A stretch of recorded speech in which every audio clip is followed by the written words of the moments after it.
नमस्कार दोस्तों, अमावस्या तिथि की कथा। दोस्तों, क्या आप जानते हैं शास्त्रों के अनुसार अमावस्या का रहस्य क्या है? तो आइए बताते हैं। अमावस्या के दिन चंद्र दिखाई नहीं देता, अर्थात जिसका क्षय और उदय नहीं होता है उसे अमावस्या कहा गया है। तब इसे कुहू अमावस्या भी कहा जाता है। अमावस्या महीने में एक बार ही आती है। शास्त्रों में अमावस्या तिथि का स्वामी पितृदेव को माना जाता है। अमावस्या सूर्य और चंद्र के मिलन का काल है। अमावस्या की कथा। बहुत समय पहले धर्मवर्ण नाम के एक ब्राह्मण थे। वह बहुत ही धार्मिक प्रवृत्ति के थे। एक बार उन्होंने किसी महात्मा के मुख से सुना कि घोर कलयुग में भगवान विष्णु के नाम स्मरण से ज़्यादा पुण्य किसी भी कार्य में नहीं है। जो पुण्य यज्ञ करने से प्राप्त होता था उससे कहीं अधिक पुण्य फल नाम सुमिरन करने से मिल जाता है। धर्मवर्ण ने इसे अपने जीवन में आत्मसात कर संन्यास ले लिया और भ्रमण करने निकल गए। एक दिन की बात है, भ्रमण करते करते वह पितृलोक में जा पहुँचे। वहाँ धर्मवर्ण के पितृदेव बहुत कष्ट में थे।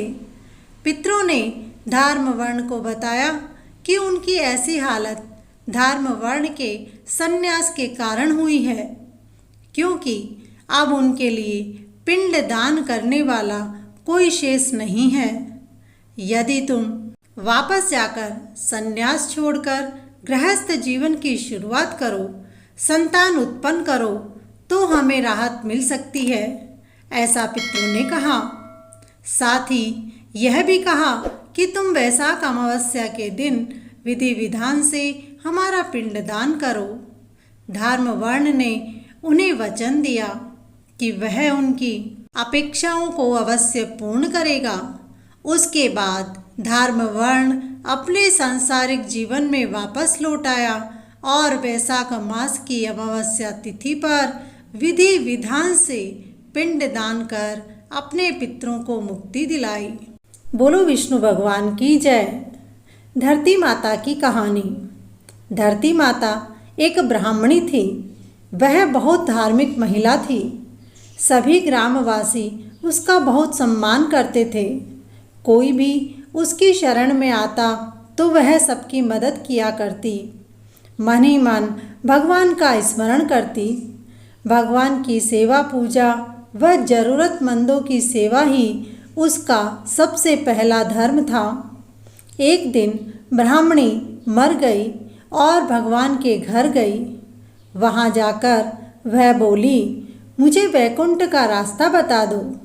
स्वर्ग से एक दूत आया और बोला, ब्राह्मणी आपको क्या चाहिए? वो बोली, मुझे वैकुंठ का रास्ता बता दो। आगे आगे दूत और पीछे पीछे ब्राह्मणी, दोनों मंदिर तक गए। ब्राह्मणी बहुत धार्मिक महिला थी। उसने बहुत दान पुण्य कर रखा था। उसे विश्वास था कि उसके लिए तो अब वैकुंठ का रास्ता ही खुला होगा।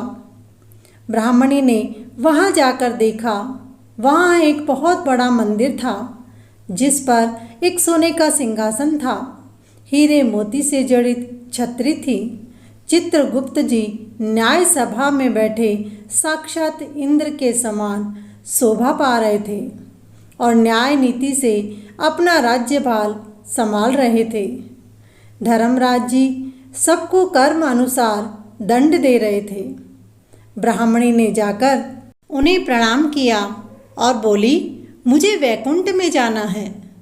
चित्रगुप्त जी ने अपना लेखा सुनाया और कहा, अरे ब्राह्मणी, तुमने सब धर्म किए, परंतु धरती पर रहते हुए तुमने धरती माता की कहानी नहीं सुनी। इसलिए तुम्हारे सिर पर धरती माता का कर्ज बाकी है। वैकुंठ में कैसे जा पाओगी? ब्राह्मणी बोली, धरती माता की कहानी से क्या नियम है? मैं तो इसके बारे में कुछ नहीं जानती हूँ। कृपा करके आप ही मुझे बता दीजिए। चित्रगुप्त जी बोले, देखो ब्राह्मणी, कोई व्यक्ति इसे 1 साल तक सुनता है। कोई 6 महीने तो कोई 7 दिन की कथा सुनकर ही धरती माता का उद्यापन कर लेता है। धरती माता की कहानी सुनने से जाने अनजाने किए गए सभी पाप कर्मों को धरती माता माफ कर देती है। स्वर्ग लोक में धर्म को ही स्थान प्राप्त है। यहाँ पाप के लिए कोई जगह नहीं है। धरती माता की कहानी पीपल के पेड़ के नीचे बैठ कर के सुनी जानी चाहिए। यह बात सुनकर ब्राह्मणी ने प्रार्थना की, मुझे 7 दिन फिर से पृथ्वी लोक पर जाने के लिए भेज दो। कहानी सुनकर मैं वापस आपके पास आऊँगी। चित्रगुप्त जी ने भी उनका लेखा जोखा देखकर 7 दिन के लिए पृथ्वी पर फिर से भेज दिया। ब्राह्मणी जीवित हो गई। ब्राह्मणी ने अपने परिवार वालों से कहा कि मैं 7 दिन के लिए धरती माता की कथा सुनने के लिए यहाँ आई हूँ। इस कथा को सुनने से मेरे द्वारा किए गए कोई भी छोटा मोटा पाप सारा धरती माता हर लेगी। यह सुनकर परिवार वाले भी खुश हो गए। ब्राह्मणी ने अपने परिवार को धरती माता की कहानी के सारे नियम सुना दिए। सब ने उनके लिए सभी तैयारियां शुरू कर दी। अब धरती माता की कथा सुनने के लिए उन्होंने एक पीपल के पेड़ को ढूंढा। उस पीपल के पेड़ के नीचे बैठकर परिवार के साथ उसने धरती माता की कथा सुनी। धरती माता की कथा को सुनते हुए 7 दिन पूरे हो गए। पूरे होने पर उन्होंने उसका उद्यापन किया। उद्यापन होने के बाद धर्मराज जी का बुलावा आ गया और ब्राह्मणी को वहीं फिर से ले जाया गया।